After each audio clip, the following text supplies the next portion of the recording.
Hello, I am Ben Pick, and thank you for joining me in Running to Write, where I usually give questionable writing advice through writing metaphors. Tonight will be a little different.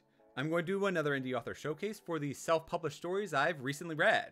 If you're interested in why I'm doing this, check out my first video in the indie author showcase series.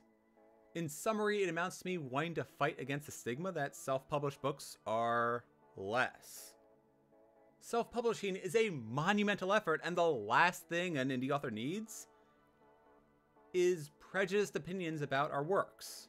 I do want to be upfront and state that each of the books I'm about to share were written by friends, so there is some slight bias. That being said, these were still unique and enjoyable experiences. Well, what have I read?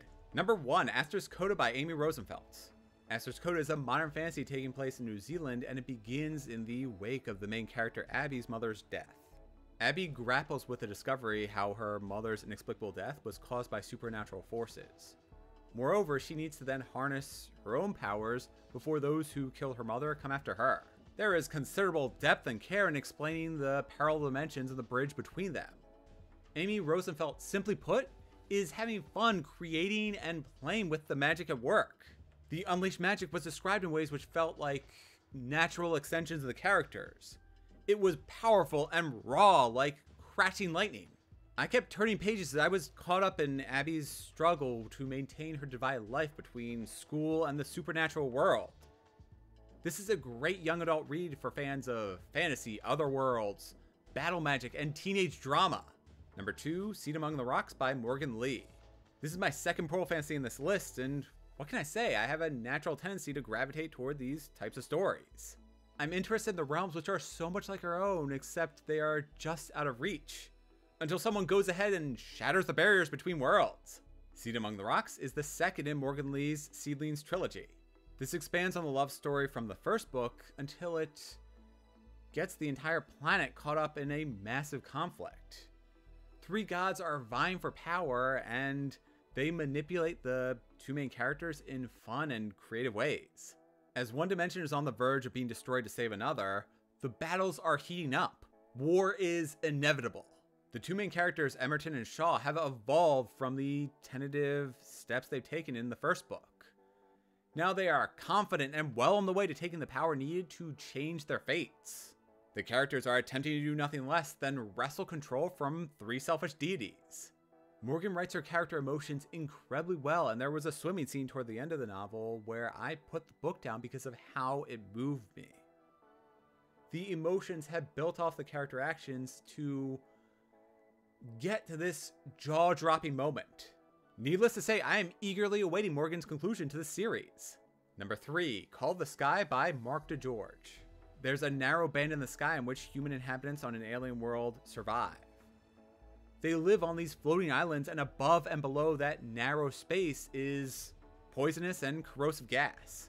Marc DeGeorge shows off how much research he's done to create realistic dogfights in the sky using these minimalistic planes. I was immediately hooked into this science fiction world with the physics of floating islands and the narrow gaps between life and death.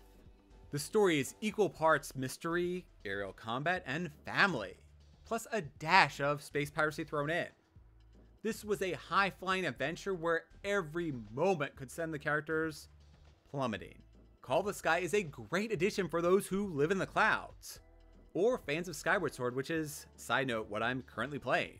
Number 4, Hunted: The Immortal's Kiss by E.L. Summers and L.N. Frost. This was a love letter to Buffy the Vampire Slayer and includes some of my favorite tropes, like out-of-control magic and found families. What starts off as hunting a rogue vampire becomes a full magical story with werewolves, fae, and all sorts of supernatural beings. E.L. Summers and L.M. Frost start a strong entry into their series as they create multiple groups who are striving to prevent the larger society from discovering all the various creatures living among them, and to stop said creatures from feeding on said people. The bonds the characters shared expanded in interesting ways, and the group of teenagers at the heart of the story felt like a group of teenagers who were doing their best to try and save the world. The writing is paced well, and the action can be some bloody good times. Next up is number 5, The Diary, Succession of Lies by J.C. Carpenter. We are bringing this full circle as it was one of JC Carpenter's commentaries on a different video, which made me want to start this whole series.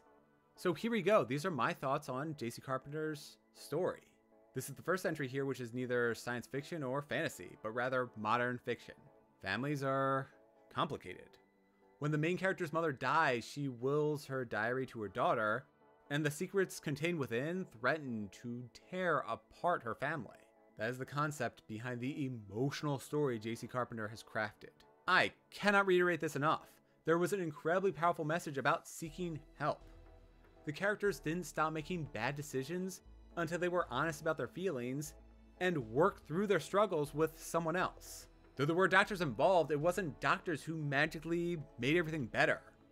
Rather, it was the important people to the characters who empowered them to be better and do better.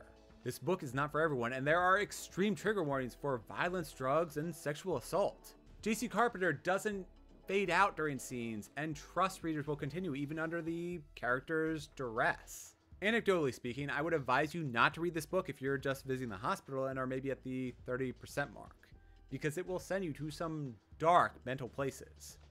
This is certainly not light reading. That being said, this was such a powerful journey for those willing to read about a family dissolving and reforming in different ways. For all their struggles, there was a hopeful outlook as a family came together amid their various tragedies. And lastly, No Strings Attached by R.C. Scott. This was by far the most gruesome of these group of books, and a great way to finish out this list. I read this 1 week before Halloween, and it fit the mood perfectly. Based on this book, there is some key and possibly life-saving advice. Don't meet a stranger in person who you met online or over the phone. There are strong trigger warnings for violence and sex, as this book intersperses the two of those in graphic scenes. It's not for the faint of heart, but I found it entertaining, which might say something about my mentality. R.C. Scott writes multiple unique sociopaths in disturbing manners, yet does so in a way which makes me, in some ways, understand them. Even so, I'm glad to be safely removed from those characters and their situations, as I have no desire to experience any of that. Those are 6 more indie stories to consider reading. I am Ben Pick, and thank you for joining me in Running to Write. If you enjoyed my comments about these indie stories, please press those like and subscribe buttons. Better yet, if you haven't read them already, do yourself a favor and check them out. Let me know in the comments what indie books you're reading, or what you thought about any of the books I mentioned.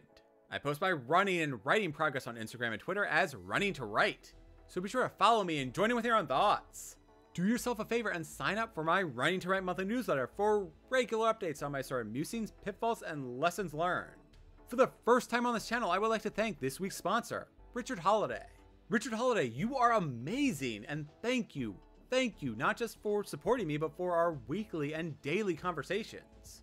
I do apologize that there's likely a massive delay between when I record this and when it's uploaded, so you may no longer be a supporter at this point on Ko-fi. If you like your own personalized thank you, please consider supporting me on Ko-fi. There are different levels of rewards, and they can include being sent my outtakes from these videos, and there are plenty of them, as well as more detailed running plans that I've been accomplishing this new year. See you next time. Until then, read another book by an indie author.